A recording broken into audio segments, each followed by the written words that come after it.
नमस्कार, आप देख रहे हैं 100 न्यूज और मैं हूं आपके साथ पूनम जैन। आइए शुरुआत करते हैं आज की कुछ खास खबरों के साथ।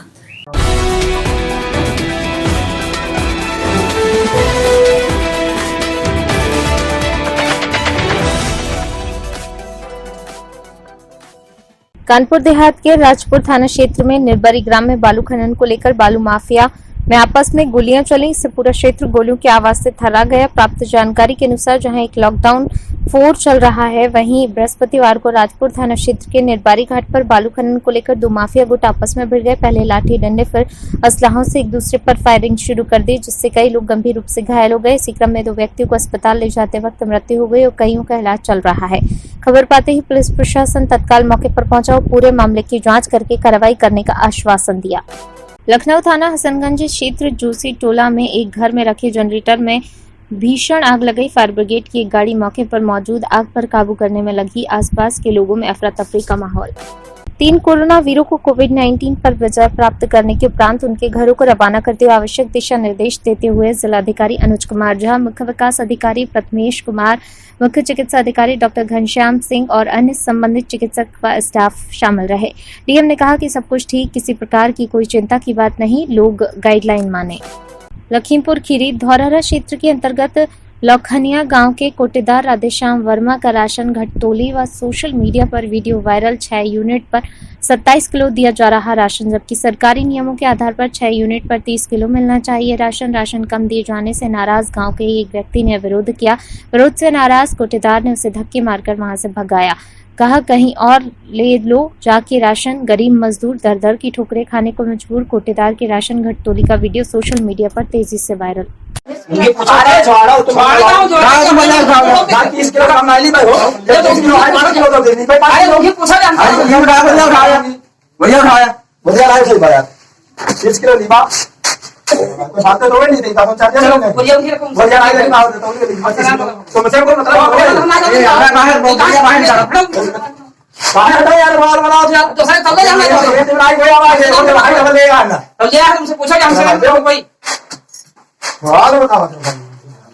या मुझे करो बात तीस किलो 27 खाली जीती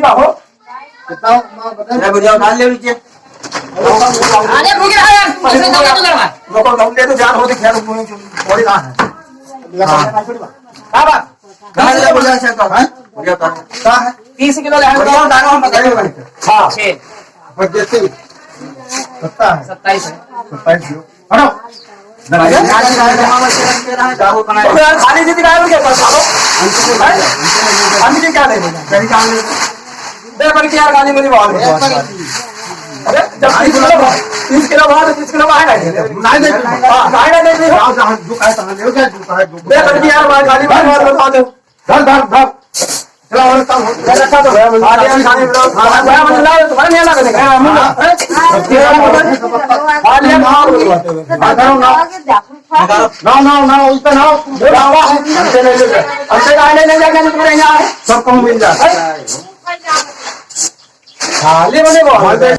प्रयागराज नगर निगम के नामित पार्षदों का शपथ ग्रहण समारोह आज नगर निगम में संपन्न हुआ, जिसमें जिलाध्यक्ष श्री गणेश केसरवानी जी ने नामित पार्षदों को मुंह मीठा करा, माला पहनाकर सम्मानित किया। साथ में उपस्थित विधायक, महानगर पदाधिकारीगण व पार्षदगण मौजूद रहे।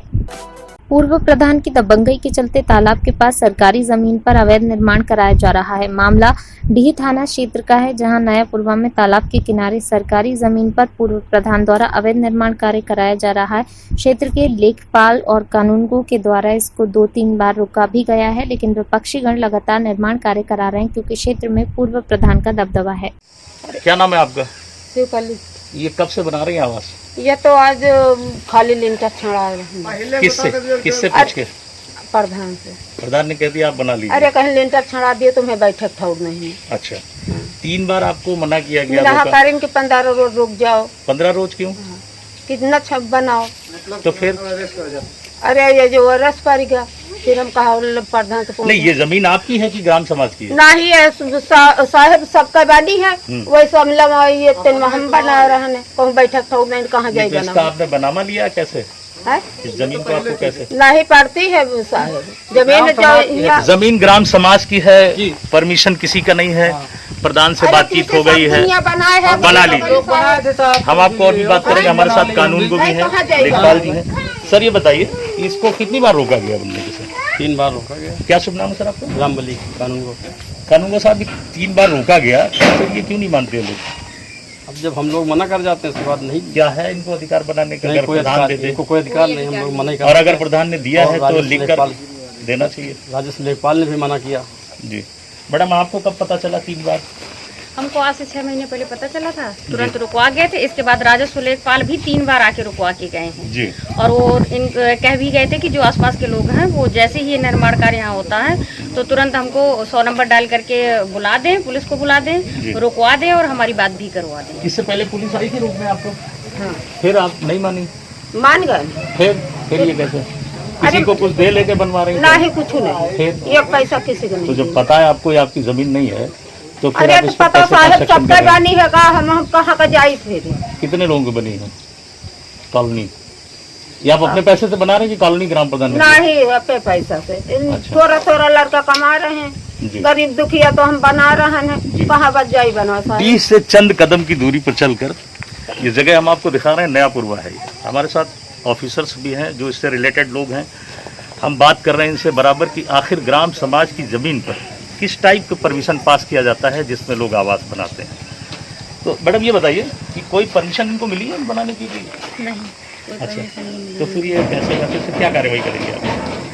अब इस पर कार्रवाई होगी कि इनके खिलाफ लिखित में राजस्व लेखपाल ही कर सकते। राजस्व लेखपाल ग्राम समाज से जैसे- राजस्व लेखपाल कौन है? मिश्रा जी है ना। हाँ, फिर तो क्या क्या कार्रवाई आपको कानून को आप बताइए कि कैसी कार्रवाई होनी चाहिए इसको? इनके खिलाफ 15 से हाँ, मुकदमा दायर होगा इनके खिलाफ। अच्छा, तो ये छत राजस्व लेखपाल ही पड़ेगी? करेंगे। अब इसके ऊपर अगर बनाते हैं तो अब इतना तो बना हुआ है। कंस्ट्रक्शन कर लिया, 3 बार रुका गया, 3 बार में कंस्ट्रक्शन इतना बढ़ गया, अभी छत भी डालने का पूरा है। अब ये आप लोगों के कैसे कैसे जानकारी में रहता? फिर भी नहीं, हमारी जानकारी में अगर होता तो क्यों करते हैं? जब आए मना आप कर किया। जब मेरे साथ आए तो आपको मना पूरा रास्ता पता है एग्जैक्ट? 3 बार मना हुआ है, ये तो पता होगा आपको। नहीं, एग्जैक्ट नहीं पहले पता आप था। आए हम हैं ना। पूछ के आए हैं कि यहाँ मकान बन रहा है अब कि तो नहीं अभी बन आए हैं रहा ना, है। अभी और यहाँ लोगों से पूछ के आए हैं। मैंने तो कुछ यहाँ लोग खड़े हैं, हम बात राजस्व- करेंगे। धन्यवाद मैडम। कुछ लोग खड़े हैं, हम बात। मऊ में 2 कोरोना पॉजिटिव केस आए सामने। 24 घंटे में अब तक 6 केस आए सामने। मऊ में कोरोना संक्रमित केस हुए 22। मऊ में एक्टिव केस 22। अब तक 1 केस संक्रमित हो चुके ठीक। मऊ में नहीं थम रहा कोरोना का कहर, लगातार संक्रमित केस आ रहे सामने। 24 घंटे में से 6 केस आने पर स्वास्थ्य विभाग में मचा हड़कंप। दो पुनः पार्टी आई और एक रिपोर्ट उसमें है जो धर्मपुर गांव है वो वहीं का है जो हमारे पास ऑलरेडी फैसिलिटी क्वारंटाइन है। और दूसरी रिपोर्ट है फतेहपुर मंडाव गांव की, दोनों लोग बॉम्बे से आए। पहली कहाँ की? धर्मपुर ये फतुर मंडल गाँव है जहाँ पहले आए नहीं थे पेशेंट। नहीं, धर्मपुर वाला जहाँ फैसिलिटी क्वारंटाइन तो वहाँ पे हम लोग कार्रवाई कंटेनमेंट कार्रवाई की थी, तो उसका कंटेक्ट रहा होगा। हम लोग यहाँ पे भीमराव अम्बेडकर में थे और जो दूसरा एक नया जो था जो रैंडम था बॉम्बे के नाम पे थे, ये फैसला था क्वारंटाइन। एक ऐसा किला और ऐसी कहानी जिसका आज तक किसी ने भी पता नहीं लगा पाया है। एक ऐसी सुरंग जिसका कोई पता ही नहीं कि कहाँ को जाती है और कहाँ को नहीं। आज हम आपको बताएंगे कि राजा लाखन सिंह का वो महल, जो वह जगह जहां राजा लाखन सिंह अपने मंत्रियों के साथ और अपने मित्रों के साथ अपने देश की प्रजा के लिए या युद्ध भूमि या कोई नई रणनीति के लिए जहां विचार किया करते थे। जी हाँ, यह वही जगह है जहां राजा लाखन सिंह हर तरह की अपने मंत्रियों से अपनी प्रजा के लिए सलाह लेते थे। यह आप जो वीडियो देख रहे हैं अपनी स्क्रीन पर, यह वीडियो उत्तर प्रदेश के हरदोई से 50 किलोमीटर की दूरी पर एक गांव है लखमापुर, जो कभी इतिहास के दायरे में लखनपुर हुआ करता था। यह फिल्म या वीडियो उसी लखनपुर गांव की है, यानी कि जो आज का लखमापुर गांव है उसी गांव का यह फिल्म या वीडियो है। हम आपको बताते हैं कि यह कोई साधारण गांव नहीं, बल्कि कहा तो यह भी जाता है कि इतिहास के तौर पर कि राजा लाखन सिंह का राज्य कहां तक होता था, यह हम आपको बताते हैं। वह भी किस तरह, जो सुनने में आया है कि राजा लाखन सिंह का राज्य जहां से सूर्योदय होता था और जहां सूर्यास्त होता था, वहां तक राजा लाखन सिंह का राज्य होता था। जी हाँ, यह वही गाँव है जो आज का लखमापुर है। हरदोई के कस्बा पाली से केवल 4 किलोमीटर की दूरी पर लखमापुर गाँव है, जहाँ राजा लाखन सिंह और अन्य मंत्री लोग अपनी प्रजा के लिए नई नीतियां बनाते थे। आपको बता दें कि यह एक ब्राह्मणों का गांव है। इस गांव का जिक्र महाभारत काल में भी है। स्थानीय लोगों का मानना है और कहना भी है कि अज्ञातवास के समय जब लाक्षागृह में कौरवों के द्वारा आग लगवाई गई थी, तब लाक्षागृह में युधिष्ठिर अपने चारों भाई के साथ व अपनी माता के साथ लाक्षागृह में मौजूद थे। जब लाक्षागृह में कौरवों के द्वारा आग लगाई गई तो 5 पांडव और अपनी माता कुंती को लेकर महल में बनी सुरंग यानी कि गुप्त रास्ते के द्वारा बाहर निकले और बाहर निकलने के बाद वह एक छोटे से ब्राह्मणों के गाँव में गए, जहाँ पर उन 5 भाइयों और माता कुंती को एक गरीब ब्राह्मण ने अपने शरण दी। तो यह वही गांव है लखनपुर, जो आज का लखमापुर या पहुंचना खेड़ा के नाम से जाना जाता है। महाभारत के समय इसी गांव के बाहर यानी कि थोड़ी दूर पर एक दानव भी रहता था, जो कि यह दानव गांव से हर रोज एक दिन एक इंसान का भक्षण करता था, यानी कि उस इंसान को खा जाता था। इस तरह एक दिन उस गरीब ब्राह्मण का नंबर आया तो अर्धरात्रि के समय वह गरीब ब्राह्मण और उसकी धर्मपत्नी, जिसका एक ही पुत्र था यानी कि उसका एक ही बेटा था, जिसका सुबह होने पर उसकी मृत्यु का इंतजार था। जब माँ कुंती ने गरीब ब्राह्मण और उनकी धर्मपत्नी को रोते और बिलखते देखा तो माँ कुंती ने कहा कि बहन आप क्यों रो रही हो। तब ब्राह्मण ने उस दानव के बारे में पूरी घटना बताई। कुंती ने कहा आपका एक ही पुत्र, मेरे 5 पुत्र, इसलिए यदि उस दानव के सामने आपका पुत्र गया तो वह दानव आपके पुत्र को आहार बना लेगा, इसलिए हम आपको आपकी बड़ी बहन मानते हैं और आज से आपकी एक नहीं बल्कि 5 पुत्र और हैं और आपने हमको इस आपत्ति काल में अपने घर में शरण दी है, इसलिए मेरा भी कुछ फर्ज है। उस दिन उस गांव के पास मेरा पुत्र भीम जाएगा और जो भी होगा उसका भगवान ही मालिक है। सुबह होते ही भीम उस दानव की गुफा में गए और दानव से 2-2 हाथ किए और दानव को भीम के द्वारा परास्त किया गया। अभी जो आप राजा लाखन सिंह के किले पर दाना बाबा की यानी कि दाने बाबा की जो मूर्ति देख रहे थे, वह मूर्ति आज भी उसी दानव की है जिसको भीम ने युद्ध में परास्त किया था। बल्कि गाँव वालों का यह भी मानना है कि आज भी सच्चे मन से दाने बाबा से यानी कि दानव बाबा से जो भी मुराद मानता है वह पूरी होती है। इतना ही नहीं, हम आपको बताते हैं कि आज भी इस किले में कई रहस्यमयी चीजें छुपी हुई हैं और एक ऐसी भी सुरंग है जो सुरंग यानी कि जिस गुप्त रास्ते के माध्यम से राजा लाखन सिंह कन्नौज तक जाते थे, वह गुप्त रास्ता कन्नौज के रास्ते होता हुआ यानी कि दिल्ली तक जाता था। इतना ही नहीं, स्थानीय और ग्रामीणों के मुताबिक आज भी लोगों का मानना है कि कुंटलों से नहीं बल्कि टनों के हिसाब से आज भी यहाँ पर खजाना छिपा हुआ है। कुछ लोगों का यहाँ तक की जानकारी है कि लोगों ने अपनी आंखों के खजाने को सैलाब के समय नदी में गिरता हुआ देखा है। जानकारी देना चाहेंगे इस किले के बारे में। हम लोगों को मानना है आज भी इस किले में टनों के हिसाब से खजाना छिपा हुआ है, लेकिन ये एक घटना कुछ वर्ष पहले घटित हो चुकी है, जिसके बारे में हम ग्रामीणों से बात भी करेंगे। लोगों ने अपनी आंखों से देखा है सोने को जाता हुआ, सोना निकल रहा है और बाढ़ के समय किले के सटीक हमारे पीछे नदी में जाकर गिर रहा है। हिंदी न्यूज के साथ विमलेश तिवारी।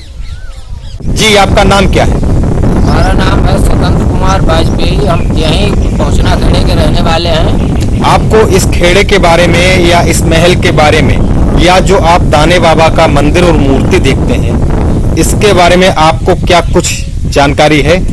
यहाँ की जानकारी ये है, हमारे बुजुर्गों ने हमको ये बताया है कि यहाँ पर दाने बाबा जो थे वो नित्य प्रति एक ब्राह्मण की बलि के रूप में भक्षण करते थे। ये सुनने में आया है, बुजुर्गों ने बताया है। तो उधर से जब पांडवों को लाक्षागृह में जला दिया गया तो वो गुप्त रूप से पृथ्वी पर भ्रमण निकलने के बाद में पृथ्वी पर भ्रमण करने लगे। भ्रमण करने के बाद में वो इस यहाँ पर आए। अब इसका नाम बदल चुका है, इस जगह पर आए और दाने बाबा यहाँ किसी ब्राह्मण के यहाँ वो रुके। जी नमस्कार बाबा जी। नमस्ते। आपका क्या नाम है? हमारा नाम है यीशु स्वरूप ब्रह्मचारी। अच्छा, तो ये जो दाने बाबा की मूर्ति बनी है लाखन सिंह के किले के नीचे, इस मूर्ति के बारे में सुनने में आता है कि महाभारत काल के समय में इसका कहीं न कहीं उल्लेख आता है, तो इसके बारे में क्या जानकारी है आपको? जो लाक्षा भवन में पांचों पांडव और कुंती समेत द्रौपदी सभी लोग जल रहे थे।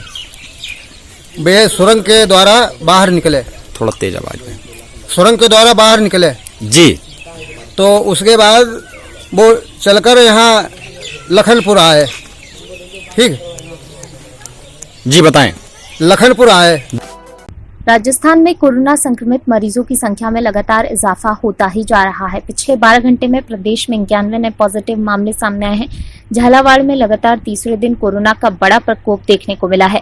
अकेले झालावाड़ में सर्वाधिक 42 केस सामने आए हैं। संवाददाता धीरज माथुर ने बताया कि अजमेर में 2, अलवर में 2, भरतपुर में 2, बीकानेर में 2, चूरू में 6, धौलपुर में 5, जयपुर में 12, कोटा में 1, नागौर में 12 और उदयपुर में 5 मरीज पॉजिटिव चिन्हित किए गए हैं। ऐसे में राजस्थान में अब कोरोना संक्रमित मरीजों का ग्राफ बढ़कर 8,158 पहुंच गया है। बताया गया कि वहीं पिछले 12 घंटे में कोरोना की चपेट में आने से 2 लोगों ने दम भी तोड़ दिया है। इसमें जयपुर और झुंझुनू में 1-1 मरीज की मौत हुई है। ऐसे में अब मृतकों की संख्या भी बढ़कर 182 हो गई है। दूसरी ओर राहत वाली खबर यह है कि अब तक कुल 4,855 मरीज पॉजिटिव से नेगेटिव हो गए हैं। इनमें से 4,289 मरीजों को अस्पताल से डिस्चार्ज भी किया जा चुका है। इस समय अस्पताल में उपचाररत कुल एक्टिव मरीजों की संख्या 3,121 है। वहीं कुल कोरोना पॉजिटिव प्रवासियों की संख्या 2,221 है। जानकारी के अनुसार गुरुवार को पिछले 24 घंटे में 7 मरीजों की मौत हो गई, जबकि 251 नए पॉजिटिव केस सामने आए हैं। अलवर, बांसवाड़ा, दौसा, जयपुर, करौली, नागौर और दूसरे राज्य के 1-1 मरीज की मौत हो गई। सर्वाधिक 69 पॉजिटिव केस अकेले झालावाड़ से सामने आए हैं। अजमेर में 6, भरतपुर 12, भीलवाड़ा 1, बीकानेर 7, बूंदी 1, चूरू 5, दौसा 4, डूंगरपुर 1, हनुमानगढ़ 3, जयपुर 7, जालौर 1, झुंझुनू 7, जोधपुर 64, कोटा 9, नागौर 9, पाली 32, सवाई माधोपुर 1, सीकर 10, सिरोही 1 और दूसरे राज्य का 1 पॉजिटिव मरीज सामने आया है। एक अदद तारणहार के इंतजार में तालों में बंद धार्मिक स्थल, आखिर कब खत्म होगी पाबंदी? सरकार ने जहां सभी क्षेत्रों में शर्तों के साथ पाबंदियां हटा ली हैं, तो इन पूजा स्थलों पर कब होगी मेहरबान? कोरोना वायरस से फैली महामारी से जहां सभी धार्मिक स्थल बंद हैं, बच्चों के शिक्षण संस्थान बंद कर दिए गए हैं, तो कब खत्म होगी पाबंदी और कब लौटेगी रौनक? दर्शनार्थियों और धर्मगुरुओं की सरकार से गुहार कि जल्द सुधले सरकार। कि कोरोना वायरस का जो माहौल चल रहा है, इसमें अगर शराब के ठेके खुले हुए हैं और आमदोरफ्त जारी है और ट्रेनें वगैरह खोल दी गई हैं, चालू कर दी गई हैं, तो मदारिस और स्कूल वगैरह, कॉलेज वगैरह भी खोल दिए जाएं, मसाजिद वगैरह भी खोल दी जाएं, ताकि जो है मसाजिद अच्छी जगह है, लोग आते हैं मुंह हाथ धुल करके, वज़ू करके फिर अल्लाह की इबादत करते हैं और मुल्क की सलामती की दुआ करते हैं, सब के लिए दुआ करते हैं। तो अल्लाह की दात पर उम्मीद है कि जब लोग आकर के दुआ करेंगे तो परवरदिगार आलम अपने फजल व करम से इस वबा का ख़ात्मा कर देगा। तो ये अच्छी। भैया आपका श्याम जी। श्याम जी, पिछले 2 माह से अधिक हो गए हैं, सभी धार्मिक स्थल बंद हैं, पूजा स्थल बंद हैं। ऐसे में आप क्या मतलब आपका नज़रिया क्या है? हम ये चाह रहे हैं कि सारे स्कूल बंद हैं, सारे बंद 2 महीने से, तो इनको सरकार से निवेदन है कि खोला जाए, दर्शन किए जाए और हिंदुस्तान चली जाए। अच्छा, और विद्यालय भी बंद हैं, तो इसमें कहीं ना कहीं बच्चों की शिक्षाएं भी बाधित हो रही हैं। भी चालू की जाए, सरकार से निवेदन है कि इसको खोला जाए, शिक्षा भी आगे बढ़े बच्चों की। फिलहाल की खबरों में बस इतना ही। मुझे दीजिए इजाजत। नमस्कार।